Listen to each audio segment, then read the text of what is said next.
Part 4: The Harvest Path. The old bus rattled along the broken highway, its engine coughing with every mile. The heroes had patched it together from scrap and scavenged parts, painting over the rust with streaks of black and red. It wasn't much, but it moved. And in this world, that was everything. Drew sat behind the wheel, hands tight on the steering column, eyes constantly scanning the road ahead. He drove with the tense focus of someone who knew death could spring from any shadow. Just beside the door, Tay rested in the passenger seat, one arm on the cracked vinyl, the other gripping her blade across her lap.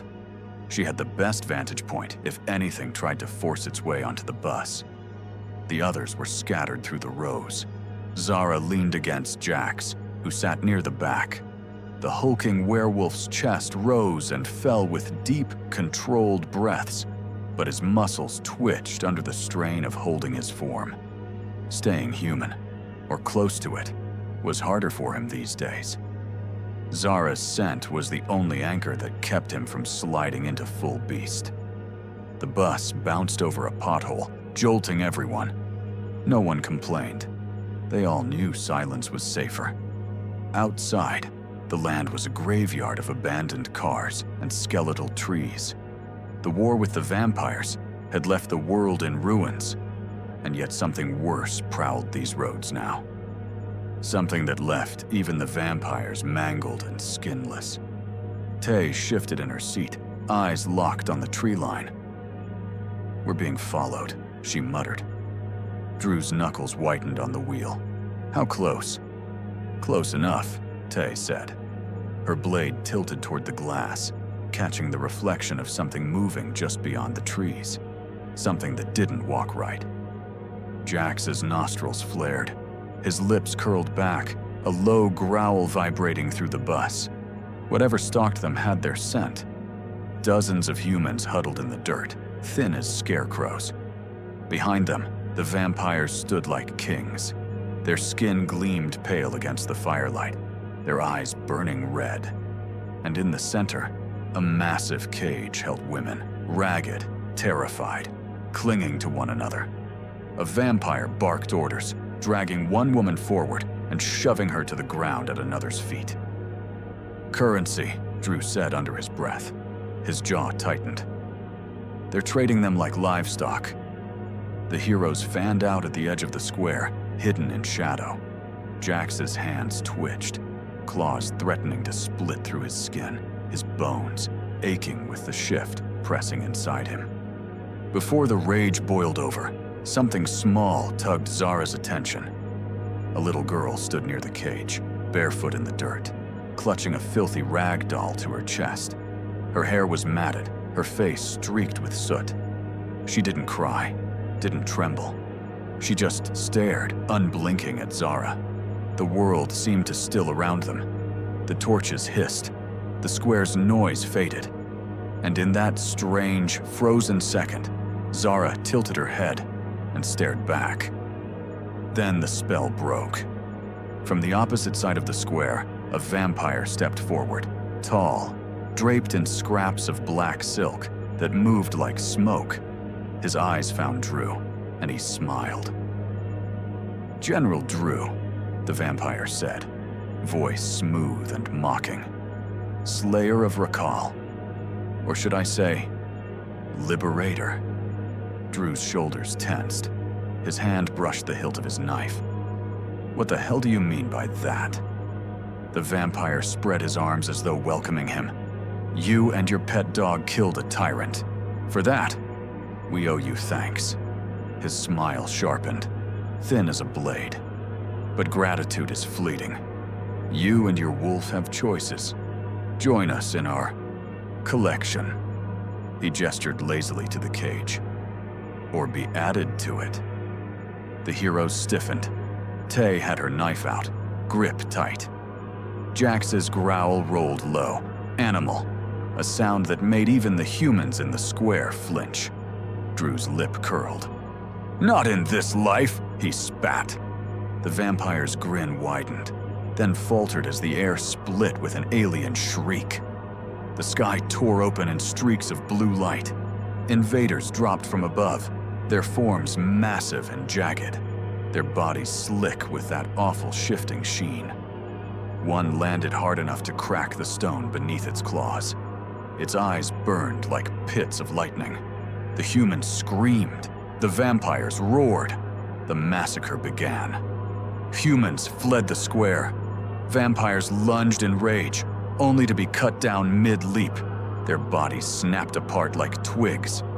The invaders didn't feed. They didn't play. They harvested. Their long limbs scissored through the air, cutting humans down. Women were yanked screaming into the light, their bodies vanishing into the blue beams above. The little girl with the rag doll clutched it tighter, staring at Zara until a massive invader swept between them. Jax moved then. The invader that landed before him was different, bigger, broader shoulders, jagged ridges running down its arms, eyes brighter than the others. A leader. Its presence filled the square like a thunderhead. It roared, and Jax felt his bones crack in answer. His body surged, muscles swelling, claws splitting through his skin. He didn't give himself to the full change. It would have been too much, too fast.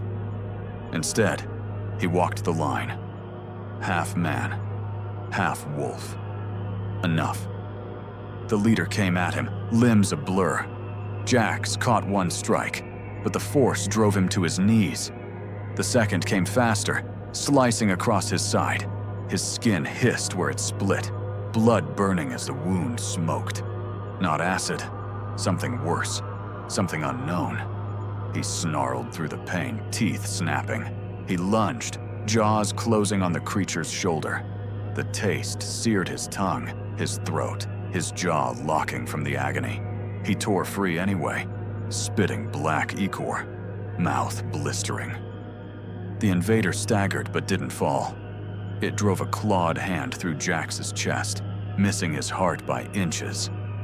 Jax howled, blood spraying his lips, but his claws ripped downward, splitting alien flesh.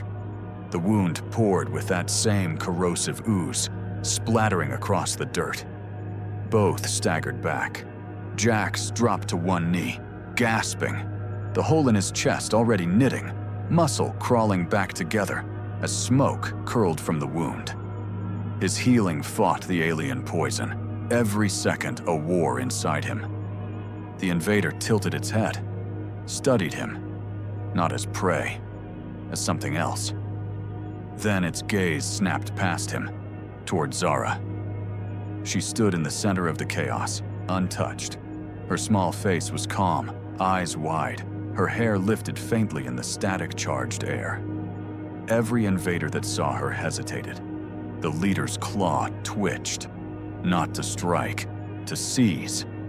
"No!" Jax roared, pushing himself to his feet. He lunged, slamming into the alien, driving it back. His claws sank deep, his teeth closing again despite the pain it caused. This time, he tore a chunk free, black ooze spraying. The invader shrieked, staggering. Tay was suddenly there, knives flashing, carving through another invader's limb. Drew dragged Zara back by the shoulders, his eyes locked on Jax. "Move!" Drew shouted. The square was collapsing. Bodies everywhere. Human, vampire, alien. Screams cut short in beams of light. The cage of women was ripped skyward, bars bending as blue swallowed them. Through it all, Zara's gaze never wavered. She stared at the carnage with eyes too old for her face. And when an invader leapt at her, it froze mid-strike. Its claw hung inches from her chest before it recoiled, hissing, retreating into the light. Jax collapsed to one knee, blood pouring from his side. His chest wound still smoked, healing too slow. But he forced himself up, forced himself to stay close to human as possible, his claws still dripping alien ichor. They ran. Behind them, the town was nothing but fire, screams, and light. And above it all, the invaders circled. Not victorious, not defeated, waiting, because Zara was still alive, and they wanted her. Thanks for watching Heroes and Vampires. If you enjoyed this story, make sure to hit that like button, subscribe to the channel, and turn on notifications so you never miss an episode. Got a taste for more dark and thrilling tales? Head over to my other channel, Cryptid Encounter Stories, where we dive into terrifying creatures, urban legends, and cryptid encounters.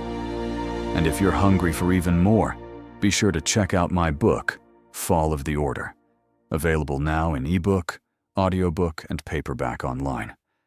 Until next time, stay safe and stay in the light.